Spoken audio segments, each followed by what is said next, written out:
जय लक्ष्मी माता। एक साहूकार था, उसकी बेटी प्रतिदिन पीपल पर जल चढ़ाने जाती थी। पीपल पर लक्ष्मी जी का वास था। एक दिन लक्ष्मी जी ने साहूकार की बेटी से कहा, तुम मेरी सहेली बन जाओ। उसने लक्ष्मी जी से कहा, मैं कल अपने पिताजी से पूछकर आऊँगी, फिर बताऊँगी। पिताजी को जब बेटी ने बताई बात तो पीपल पर एक स्त्री मुझे अपनी सहेली बनाना चाहती है। पिताश्री ने कहा, हाँ कर देना। दूसरे दिन वह साहूकार की बेटी सहेली बनाना स्वीकार कर लिया। एक दिन लक्ष्मी जी साहूकार की बेटी को अपने घर लेकर गई। लक्ष्मी जी ने उसे ओढ़ने के लिए साल दुसाल दिया तथा सोने की बनी चौकी पर बैठाया। सोने की थाली में उसे अनेक प्रकार के भोजन खाने को दिया। जब साहूकार की बेटी खा पीकर अपने घर लौटने लगी तो लक्ष्मी जी बोली,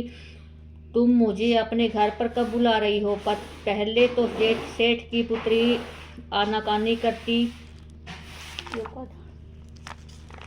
परंतु फिर वह तैयार हो गई। घर जाकर वह रूठ कर बैठ गई। सब सेठ बोला, तुम लक्ष्मी जी को घर आने की निमंत्रण दे आई हो और स्वयं उदास बैठी हो। तब उसकी बेटी बोली, लक्ष्मी जी ने तो मुझे इतना दिया, बहुत सुंदर भोजन कराया, मैं उन्हें किस प्रकार खिलाऊंगी? हमारे घर में तो अपेक्षा कुछ भी नहीं है। तब सेठ ने कहा कि जो अपने से बनेगा वही खातिर कर देंगे।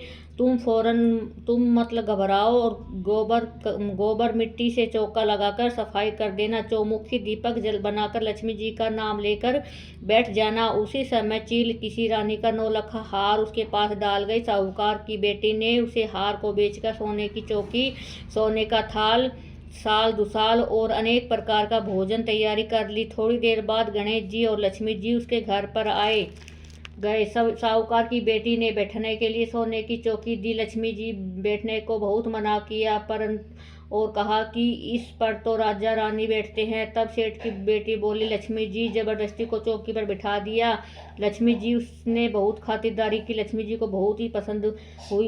बहुत पसंद हुई और साहूकार की बेटी बहुत गरीब बन गया था तो लक्ष्मी जी उसे बहुत अमीर बना दिया। और जैसे साहूकार को बेटी को चौकी स्वीकार की, वैसे सबको स्वीकार करना, धन लक्ष्मी दिया सबको देना।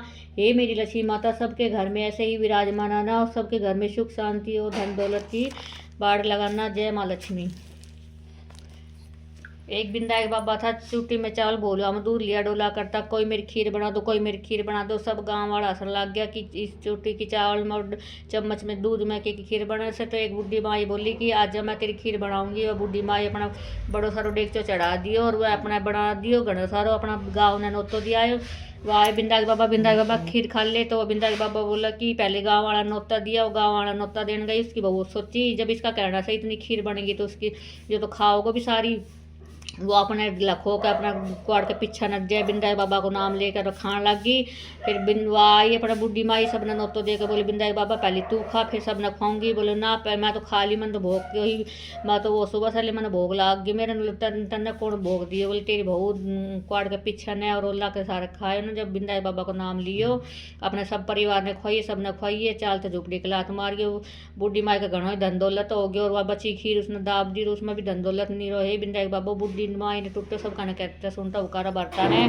हे बिंदाई बाबा, हे लक्ष्मी माता।